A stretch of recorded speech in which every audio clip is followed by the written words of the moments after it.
ছোট, তুই এই জুতো ওর কাছ থেকে কেন নিয়ে আসলি? আরে তা কি করব, তুমি আমার এত দামি জুতো ওকে দিয়ে দিচ্ছ? ছোট, তুই ওদের দিকে একবার তাকা। তোর যে সিরা জুতো ওইখানে ফেলাই দিছিলাম, ওই জুতোটা পেয়ে খুব খুশি হয়েছিল। দেখ, এই শীতে ওদের পায়ে জুতা স্যান্ডেল কিছুই নাই। এই জুতা যদি ওকে দিয়ে দিতাম, তোর কি মেলা ক্ষতি হয়ে যেত? আমরা তো আরো জুতা কিনতে পারবো, আর তাছাড়া তো তোর বাসায় অনেক জুতা আছে।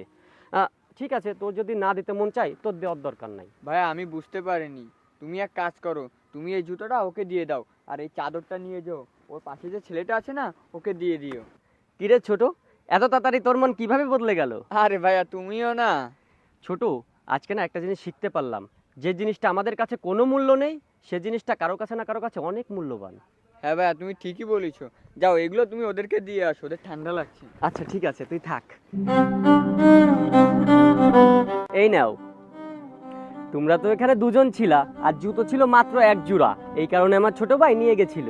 না না ভাই, এইটা আপনার ছোট ভাইকেই দেন, না হলে সে রাগ করবে। না না, সে রাগ করবে না, সেই তো এগুলো পাঠাইলো।